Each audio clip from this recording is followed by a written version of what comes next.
Welcome to our student help institute. আজকের বিষয় হলো প্রেজেন্ট সিম্পল টেন্স। এটাকে আমরা আরেকভাবে বলতে পারি প্রেজেন্ট ইনডিফিনিট টেন্স। ঠিক আছে, দুইটা একই জিনিস। প্রেজেন্ট সিম্পল টেন্স, সিম্পল মানে কি সাধারণ, আর প্রেজেন্ট অর্থ কি বর্তমান। তাহলে প্রেজেন্ট সিম্পল টেন্স অর্থ কি দাঁড়াচ্ছে?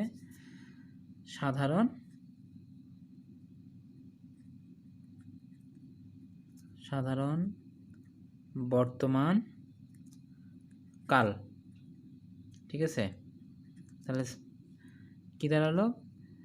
প্রেজেন্ট সিম্পল টেন্স অর্থ কি? প্রেজেন্ট সিম্পল টেন্স বা প্রেজেন্ট ইনডিফিনিট টেন্স অর্থ কি? সাধারণ বর্তমান কাল। তাহলে এই সাধারণ বর্তমান কাল কাকে বলে? মানে কোনো কাজ সাধারণভাবে ঘটে, এই যে একটা পয়েন্ট ধরো তোমরা, কোনো কাজ সাধারণভাবে ঘটে বা অভ্যাসগত কাজ অথবা চিরন্তন সত্য বোঝালে সেটাকে কি বলবো আমরা? প্রেজেন্ট সিম্পল টেন্স অথবা ইনডিফিনিট টেন্স। তাহলে প্রেজেন্ট সিম্পল টেন্সের সংজ্ঞাটা কি হচ্ছে? কোনো কাজ সাধারণভাবে ঘটে বা অভ্যাসগত। সাধারণভাবে কেমন? যেমন আমি ভাত খাই, সে স্কুলে যায়, এগুলো কি সাধারণভাবে ঘটতেছে। তারপর অভ্যাসগত কি? অভ্যাস, যেটা আমাদের নিত্য প্রয়োজনীয় অভ্যাস। যেমন আমি প্রতিদিন সকালে ব্যায়াম করি, তারপর সে প্রতিদিন খবরের কাগজ পড়ে, এটা কি একটা তার অভ্যাস। এরকম অভ্যাস বোঝালে। অথবা চিরন্তন সত্য। চিরন্তন সত্য কেমন? যেমন সূর্য পূর্ব দিকে ওঠে, তারপরে গাছের পাতা সবুজ, মধু মিষ্টি, পানি 0 ডিগ্রি সেলসিয়াস তাপমাত্রায় ফোটে, এই যে এরকম সত্য ঘটনাগুলো যখন হবে তখনই আমরা কি বুঝবো? এই যে প্রেজেন্ট সিম্পল টেন্স, তখনই আমরা বুঝবো যে প্রেজেন্ট সিম্পল টেন্স। তার সিম্পল টেন্স বাংলা কথা বা বাংলা বাক্যের শেষে আমরা কি দেখব? ই, অ, এ, এগুলোর উচ্চারণ দেখব। এগুলোর উচ্চারণ আমরা লক্ষ্য করতে পারবো কোথায়? মানে বাংলা বাক্যের শেষে ইত্যাদি থাকবে। এই যেমন আমি বলি যে আমি খাই, এই যে এখানে খাই রস্যই আছে না? দেখো তো তোমরা এখানে কি পাইছো? রস্যই। তাহলে কি আমি পাইলাম কি? তাহলে এগুলো বাংলা বাক্যের শেষে থাকলো না? তারপর যাই, আমি স্কুলে যাই, খেলে, খেলে, এই যে এর অস্তিত্বটা পাইলাম আমরা। যাই, তুমি যাও, ও, এগুলো থাকলে আমরা কি বুঝবো? বাংলা বাক্যের শেষে যখন ই, ও, এ, অন্ত্যেষ্টিয় অ এগুলো থাকবে তখন আমরা বুঝতে পারবো যে এটি হলো প্রেজেন্ট সিম্পল টেন্স। প্রত্যেকটা টেন্সেরই তো একটা স্ট্রাকচার থাকে, তাহলে এই টেন্সেরও একটা স্ট্রাকচার থাকবে। এই যে স্ট্রাকচার বা গঠন, এটার স্ট্রাকচারটা কি হবে? প্রথমে আমরা যখন বাংলা বলবো, বলার পর তখন তো আমাকে সেটা ইংলিশে ট্রান্সলেশন করতে হবে। ট্রান্সলেশনটা আমরা কীভাবে করব? ট্রান্সলেশনটা করতে হলে সব সময় আমরা সাবজেক্ট আগে থাকবে। সাবজেক্ট প্লাস মূল ভার্বের প্রেজেন্ট ফর্ম। মূল ভার্ব কেমন? যেমন আমি যাই, এখানে ভার্ব কোনটা? ভার্ব হলো কোনো কিছু করাটাই হলো কি ভার্ব। তাহলে কি করতেছি? আমি যাইতেছি। যাওয়াটা হলো এখানে ভার্ব। তাহলে ওই যে যাওয়াটা হলো মূল ভার্ব। মূল ভার্বের কী হবে? প্রেজেন্ট ফর্ম বা বেস ফর্ম, যেটাকে আমরা আরেকভাবে কি বলতে পারি? V1 plus extension. প্লাস কি? এক্সটেনশন জিনিসটা কি? এক্সটেনশন অর্থ অবজেক্ট বা আদার্স অন্য কিছু যদি থাকে সেগুলো। কিন্তু এখানে একটা কথা আছে, যদি বিশেষ দ্রব্যষ্ট, যদি কি হয়?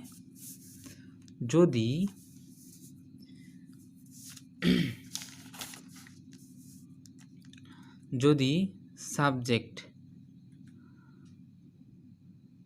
থার্ড পারসন কি? থার্ড পারসন সিঙ্গুলার হয়, তাহলে কি হবে? তাহলে ভার্ব এর শেষে এস বা ইএস যুক্ত হবে। ঠিক আছে, এটা সবাই মনে রাখবে। যদি কি হয়? প্রেজেন্ট সিম্পল টেন্সের ক্ষেত্রে যদি সাবজেক্ট যেমন আমি যাই, আমি হলো কি, আমি হলো সাবজেক্ট, এই সাবজেক্টটা যদি থার্ড পারসন সিঙ্গুলার নাম্বার হয় তাহলে ভার্বের শেষে এস বা ইএস যুক্ত হবে। এখন এই পার্সন সম্পর্কে তোমরা তোমাদের ক্লাসটি নেওয়া হয়েছে, যেটি কিনা তোমরা আই বাটনে দেখতে পারবে, সেখানে ক্লিক করলে তোমরা সেই ক্লাসটি পেয়ে যাবে। তারপরে আমরা যদি কিছু উদাহরণ দেখতে যাই, উদাহরণ যেমন আমি যাই, আমি যাই, তাহলে সাবজেক্টকে, সাবজেক্ট হলো আমি, তাহলে আমি ইংলিশ কি, আই। যাই, আচ্ছা এখানে যাই না তো, আচ্ছা আচ্ছা এখানে খাই লিখছি আমি, ঠিক আছে। আমি খাই, খাওয়ার ইংলিশ কি, ইট, এই যে ইট, সোজাসুজি ইট বসে গেল, আমি খাই। আমি স্কুলে যাই, তাহলে কি হবে, এখানে সাবজেক্টকে আমরা স্কুলে যাই, তাহলে সাবজেক্টকে আমরা ইংলিশ কি, উই কি করতেছি, যাইতেছি, ভার্ব হলো কি, যাওয়া, উই গো, কোথায় যাই, উই গো টু স্কুল, ঠিক আছে। তারপরে কি, তারা মাঠে খেলে, তারা এখানে সাবজেক্টকে তারা কি, দে হলো কি থার্ড পারসন প্লুরাল নাম্বারে কি আমি বলছি এখানে এস বাই এস যুক্ত হবে না, আমি বলছি থার্ড পারসন সিঙ্গুলার নাম্বারের ক্ষেত্রে, তাহলে তো প্লুরালে হবে না। তাহলে দে কি করে, তারা খেলে, মানে ভার্ব কি করে, তারা খেলে। দে প্লে, কোথায় খেলে, ইন দ্য গ্রাউন্ডে খেলে, মানে মাঠের মধ্যে খেলে, ইন দ্য গ্রাউন্ড, ঠিক আছে। তারপরে যদি বলি যে তুমি যাও, তুমি ইংলিশ কি, ইউ কি, এখানে কি করতেছে, যাইতেছে, তাহলে ইউ গো। আচ্ছা, তারপরে এখানে যদি আমি বলি আবার সে যায়, তাহলে কি হবে, সে এখানে কি, সে কি থার্ড পারসন সিঙ্গুলার নাম্বার, হি, তখন কি হবে, আমি কি বলছি, সাবজেক্ট যদি থার্ড পারসন সিঙ্গুলার নাম্বার হয় তাহলে ভার্বের শেষে এস বা ইএস যুক্ত হবে, তাহলে গো অর্থ যাওয়া, তাহলে গো এর সাথে কি যুক্ত হবে, গোস, ইএস যুক্ত হইল। বুঝতে পারছো, আমি বুঝতে পেরেছি এই জিনিসটা। আচ্ছা, তারপরে আমরা যদি কিছু উদাহরণ দেখি, এখন আমরা কিছু উদাহরণ ফলো করব। যদি আমরা উদাহরণ দেখি তাহলে কি বলছি, আচ্ছা একই উদাহরণগুলো দেখছি, তোমরা দেখো একই উদাহরণই কিন্তু আমি দিচ্ছি এখানে। যেমন কি বলছি, আমি খাই, তাইলে আচ্ছা আমি খাই কি হবে, আই ইট। আমরা খাই কি হবে তখন, উই ইট। তুমি খাও, তাহলে ইউ, সে একই কথা, ইট, সে খায়, এইখানে হলো সে, তাহলে হি কি হবে, ইটস, এখানে এস যুক্ত হলো। নাম বলছি রাফি থার্ড পারসন, রাফি একজন, সেহেতু সে সিঙ্গুলার নাম্বার, তাহলে কি হচ্ছে, রাফি খায়, তাহলে কি হবে, রাফি ইটস। এই জিনিসটা বুঝতে পারছো, রাফি কি হচ্ছে, রাফি ইটস। কেন রাফি ইটস হইলো, রাফি হলো থার্ড পারসন আর রাফি একজন, ওই জন্যে ভার্বের শেষে এস যুক্ত হলো। আর রাফি ও রহিম, তাইলে কি সে একজন থাকলো, রাফি তো বুঝলাম, রাফি হলো থার্ড পারসন, রহিমও থার্ড পারসন, কিন্তু রাফি আর রহিম মিলে কয়জন হলো, দুইজন। রাফি আর রহিম মিলে হলো কয়জন, দুইজন কি হবে, দুইজন প্লুরাল নাম্বার হলো, তাহলে কি হচ্ছে, দুইজন হচ্ছে, তাহলে রাফি অ্যান্ড রহিম, কি হচ্ছে, ইটস হবে না, তাহলে কি হবে, ইট হবে। কেন ইট হইলো, এস যুক্ত হলো না, কিসের জন্য, কারণ দুইজন প্লুরালে কি কখনো এস যুক্ত হয়, আমি কি বলছি, আমি বলছি যে সিঙ্গুলার হলে এস যুক্ত হইতো, যেহেতু দুইজন প্লুরাল। বোঝা গেছে জিনিসটা। এখানে সাধারণত আমরা অক্সিলারি ভার্ব কি আমরা দেখছি স্ট্রাকচারে কখনো অক্সিলারি ভার্ব আসে নাই, কিন্তু আমরা যখন একটা সেন্টেন্সকে অ্যাফার্মেটিভ মানে হাবোধক সেন্টেন্সকে নাবোধক সেন্টেন্সে রূপান্তরিত করব, তখন কি অবশ্যই একটা অক্সিলারি ভার্ব দরকার। তাহলে সেই জন্য নাবোধক করার জন্য এবং প্রশ্ন করার জন্য এইখানে আমরা দুইটা অক্সিলারি ভার্ব একটু জেনে নিই। দুইটা অক্সিলারি ভার্ব হয়, সেগুলো হবে ডু অথবা ডাজ। ডু অথবা ডাজ, এই দুইটা অক্সিলারি ভার্ব হয়। কখন? এখানে তো স্ট্রাকচারে নাই সেই অক্সিলারি ভার্বগুলো, কিন্তু না বোধক করার সময় অবশ্যই অক্সিলারি ভার্বের পরে নট বসবে, এবং কোশ্চেন করার সময় তখন কি আমার অক্সিলারি ভার্বটা দরকার। তো সেই ক্ষেত্রে আমাদের ডু অথবা ডাজ এই দুইটা অক্সিলারি ভার্ব আছে টেম্পোরারি। আচ্ছা দেখি তাহলে আমরা দেখলাম এগুলো কি, এগুলো দেখলাম সাধারণ একটা সেন্টেন্স, হাবোধক সেন্টেন্সগুলো। তাহলে এই যেমন আমি খাই, এই সেন্টেন্সটাকে আমি কয়ভাবে বলতে পারি? আমি খাই, এটা তো হাবোধক সেন্টেন্স। কয়ভাবে হয়? দুইভাবে, একটা কি হাবোধক, একটা না বোধক। তাহলে আমি কি বললাম? আমি খাই, এটা হলো হাবোধক। আমি খাই না, তাহলে কি হবে? সেটা না বোধক হয়ে যাবে। তখন প্রশ্ন করতে গেলে কি হবে? প্রশ্ন করতে গেলে আমি কি খাই, তা প্রশ্ন করলাম, এটা কি হাবোধক প্রশ্ন করলাম, তাহলে প্রশ্ন করাটা আবার না বোধক প্রশ্ন করব কীভাবে? আমি কি খাই না, এভাবে করব। তাহলে আমরা এই জিনিসটা এখন দেখব।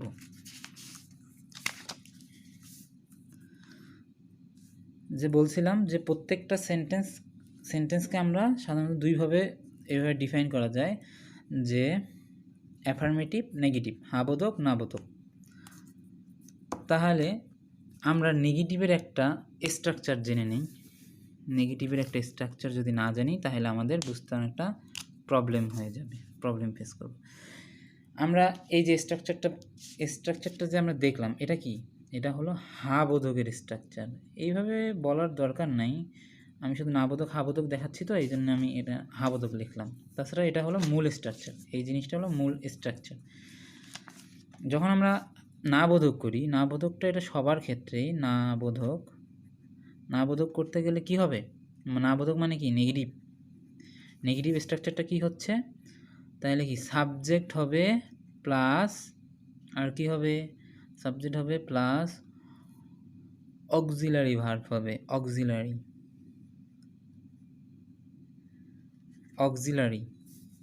ভার্ব বা হেল্পিং ভার্ব। এই যে বলে দিলাম, এটার অক্সিলারি ভার্ব, টেম্পোরারি অক্সিলারি ভার্বগুলো কি ডু অথবা does. Auxiliary verb plus not plus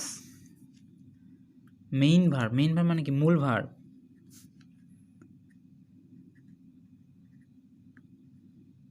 আচ্ছা, মূল ভার্বের কি ফর্ম? মূল ভার্বের কি ফর্ম হবে? মূল ভার্বের V1 মানে কি? V1 মানে কি? প্রেজেন্ট ফর্ম, মানে বেস ফর্ম, প্লাস কি হচ্ছে? এক্সটেনশন। তাহলে আমি যদি বলি আমি ভাত খাই, তাহলে কি সাধারণভাবে আচ্ছা আমি খাই বলছি এখানে, আইট। আমি খাই না, তাহলে কি হবে? আর একটা জিনিস তোমরা খেয়াল করো, যে ডু, আমি কি বলছি? আমি বলছি যে ডু অথবা ডাজ, এই দুইটার কথা বলছি, তাই না? এখন ডাজ কখন হবে আর ডু কখন হবে? সব ক্ষেত্রেই ডু হবে, শুধুমাত্র একটা ক্ষেত্রেই ডাজ হবে। সেটা কোন ক্ষেত্র? এস বাই এস যুক্ত হয়েছে কোথায়? থার্ড পারসন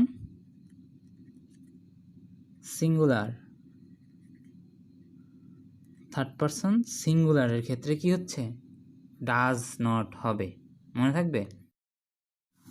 তাহলে আই কোন পারসন? আই হলো ফার্স্ট পারসন সিঙ্গুলার, তাহলে কি হবে? আয়ের সাথে কি ডাজ হবে? হবে না। আই ডু নট ইট,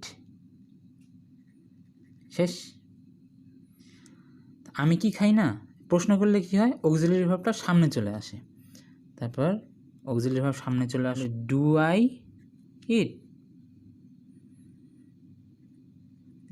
ইট, আমি কি খাই? প্রশ্নগুলো প্রশ্নবোধক চিহ্ন। আচ্ছা, তাহলে কি আর একটা আমি কি খাই না, তখন আমরা নেগেটিভ করার সময় কী দিয়েছিলাম? একটু খেয়াল করো, নেগেটিভ করার সময় আমরা কী করছিলাম? নেগেটিভ করার সময় আমরা করছিলাম অক্সিলারি ভার্বের পরে নট, কিন্তু কোশ্চেনে যখন আমরা কোশ্চেনটা নেগেটিভ করব, তখন কি করব? তখন যে do I not it,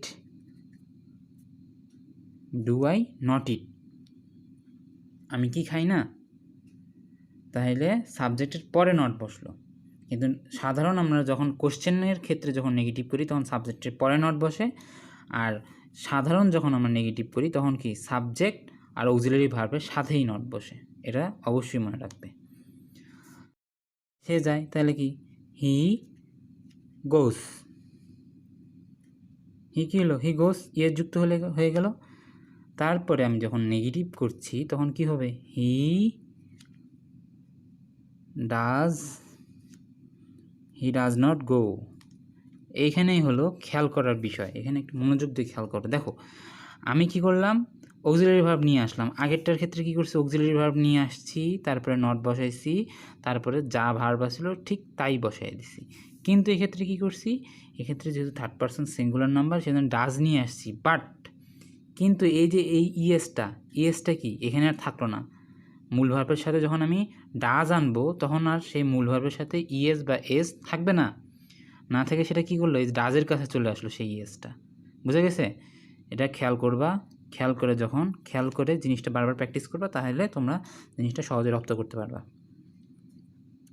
he does not গোস, এই যে গোসের হি ডাজ নট গো, এই যে গোসের ইএসটা ডাজের কাছে চলে আসলো, ঠিক আছে। তারপর সে কি যায় না, তাহলে কি হবে এটা, আচ্ছা সে কি যায়, ডাজ হি গো, সে কি যায়। এই যে গোয়ের ইএসটা এর কাছে চলে আসলো। আরেকটা যখন আমি নেগেটিভ করবো তখন কি হবে, does he not go.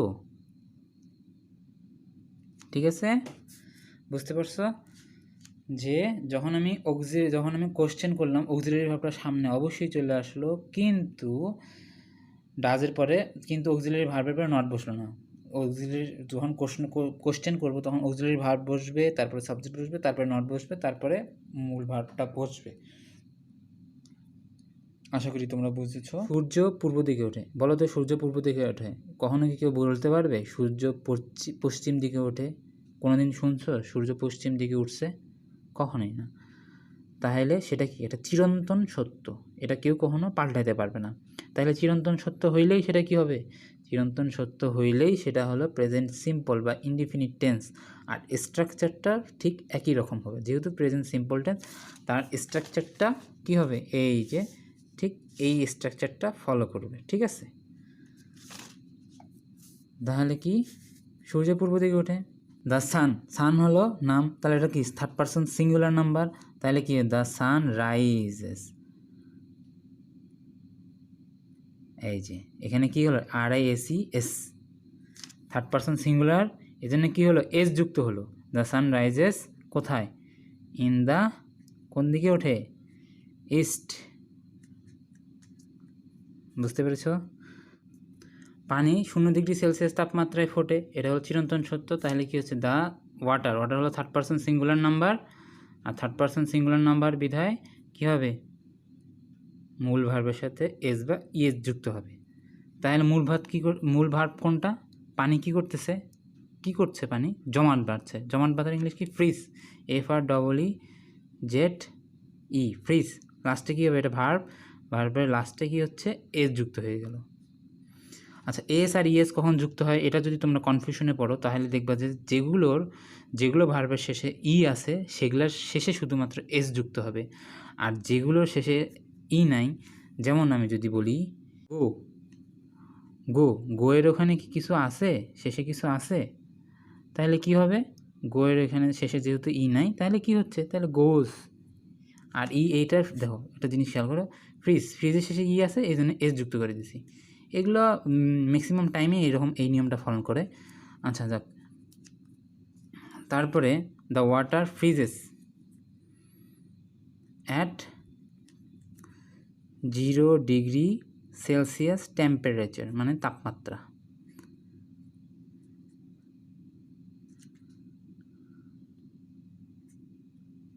Temperature 0 degree Celsius temperature মানে পানি 0 ডিগ্রি সেলসিয়াস তাপমাত্রায় ফোটে। তাহলে মধু প্রতিদিন রাত 8টায় ঘুমাতে যায়, এটা কি তার অভ্যাসের মধ্যে বললো, এটা সে প্রতিদিন রাত 8টায় ঘুমাতে যায়। কী হবে, মধু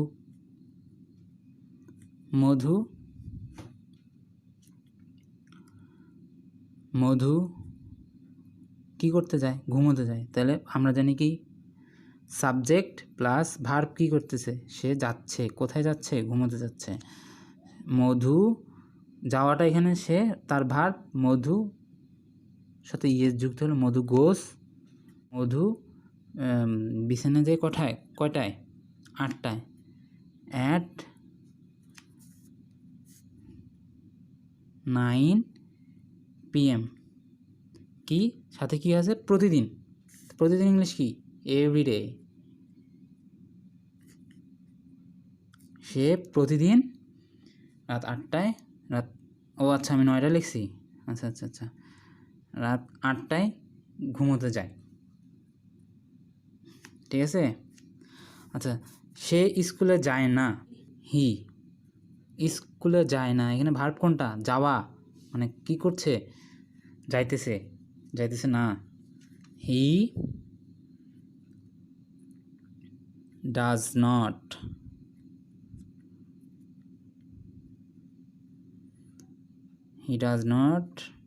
গো। কোথায় যায় না? টু স্কুলে যায় না। He does not go to school.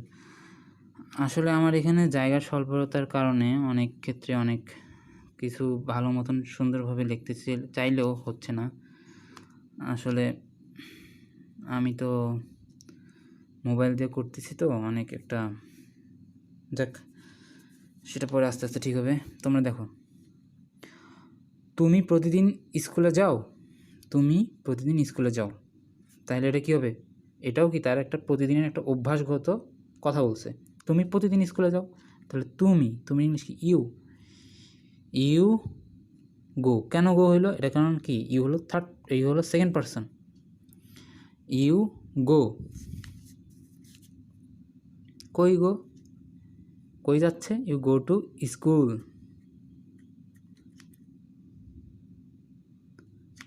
You go to school every day. You go to school every day বা রেগুলারলি, যে কোনো একটা বলতে পারো।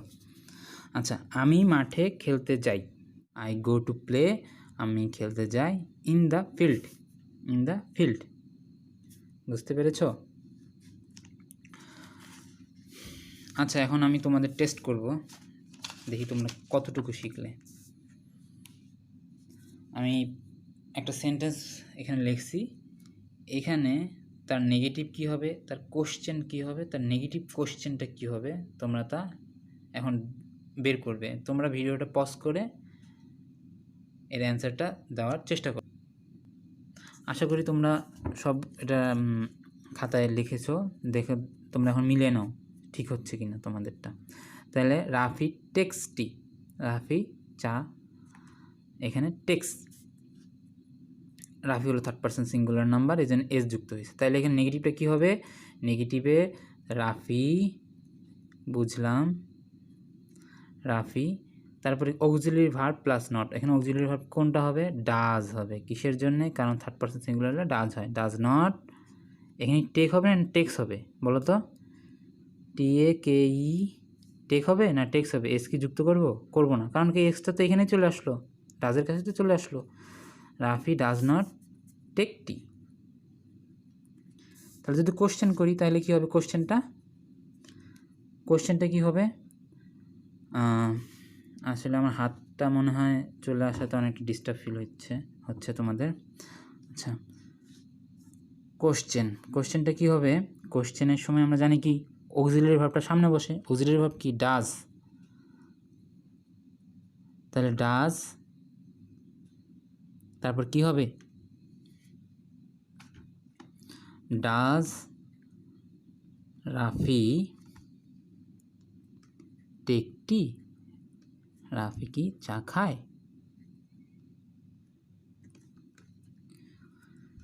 আচ্ছা, এখানে যদি আমি বলি নেগেটিভ কোশ্চেনটা কী হবে?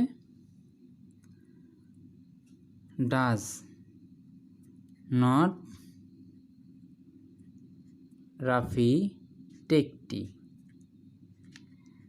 এখন প্রশ্নবোধক চিহ্ন দিবা। এখন তোমাদের মনে একটা প্রশ্ন জাগতে পারে যে আমি তো বলছি নেগেটিভ কোশ্চেনের সময় আমি কি বলছি যে অক্সিলারি ভার্বটা আগে বসবে, তারপরে কি হবে, তারপরে বসবে যে সাবজেক্ট, তারপরে নট বসবে। কিন্তু আমি এখানে নট কেন আগে দিলাম? যেখানে আমি নিজেই এখানে বলে দিছি যে ডু আই নট মানে অক্সিলারি ভার্ব, তারপরে সাবজেক্ট, তারপরে নট। কিন্তু আমি এখানে নিজে কি করলাম, অক্সিলারি ভার্ব তারপরে নট দিছি, তারপরে সাবজেক্ট দিছি। কিন্তু কেন এই কাজটা আমি কেন করছি? এইখানেই তোমাদের অনেকেরই কনফিউশন একটা বেঁধে যায়। এইখানে কি হবে, একটা জিনিস মনে রাখবা সবসময়, যদি আমি নাউন বলি, নাউনের কথা বলি, তাহলে নটটা আগে বসবে। আর যদি প্রোনাউন, নাউন বাদে যদি হয় সেই জিনিসটা, যেমন আই, অথবা তুমি যদি বলো হি, শি, দে, এগুলোর ক্ষেত্রে কি হবে, এগুলোর ক্ষেত্রে নটটা কোথায় বসবে? নটটা বসতেছে হলো তোমার সাবজেক্টের পরে। বোঝা গেছে? আচ্ছা, আমি আর একটা তোমাদের দিচ্ছি, দেখি তোমরা এটা এক্সারসাইজ করে, দেখি তোমরা কেমন বুঝতে পারলে। এখন আমি উল্টা দিক থেকে যাই, ঠিক আছে? উল্টা দিক থেকে কীভাবে?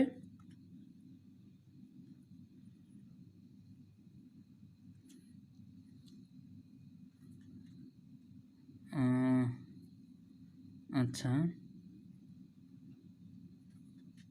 Do they not play? তারা কি খেলে না? আমি এটা কি করছি সেটা বলো তো। কেউ একজন, তোমরা এটা আমি কি করলাম সেটা তোমরা মানে এটা কি আমি অ্যাফার্মেটিভ করছি নাকি নেগেটিভ করছি, নাকি কোশ্চেন করছি না কোশ্চেন নেগেটিভ করছি, সেটা তোমরা আমাকে এই ভিডিওর কমেন্টে জানিয়ে দিবে। তারপরে এটার আমি যদি কোশ্চেন করতে চাই তাহলে কি হবে? আরেকটা জিনিস খেয়াল করে, এখানে আমি এর আগেরটাই কি লিখছিলাম, নটটা কি হয়েছে, সাবজেক্টের আগে বসছে, কিন্তু এখানে নটটা কোথায় বসলো? সাবজেক্টের পরে। কেন পরে? কারণ কি দে হলো একটা, দে কি কোনো নাউন? এটা কোনো নাউন নয়, এই জন্য কী হয়েছে, এই জন্য নটটা সাবজেক্টের পরে বসছে। আচ্ছা, এখন যদি আমি কোশ্চেনটা করি তাহলে কি হবে? Do they play? Do they play? তারা কি খেলে? এখন যদি আমি এটাকে নেগেটিভ করি, এখন ডু দে প্লে, তারা কি খেলে? এটাকে আমি অ্যাফার্মেটিভ করি, একদম আমি ডাইরেক্ট কোথায় যাচ্ছি, অ্যাফার্মেটিভে যাচ্ছি। অ্যাফার্মেটিভ, ডু দে প্লে, এটাকে আমি অ্যাফার্মেটিভ মানে এটা অ্যাফার্মেটিভ করি, তখন দেখো কি হয়, দে প্লে, তারা খেলে। এখন আমি নেগেটিভ করব, কিভাবে হবে নেগেটিভটা? কি হবে? দে হলো থার্ড পারসন প্লুরাল নাম্বার, এই জন্য কী হবে? ডু হবে। নেগেটিভ করার সময় এই জন্য কী হবে? ডু হবে। They do not play. আজ এ পর্যন্তই।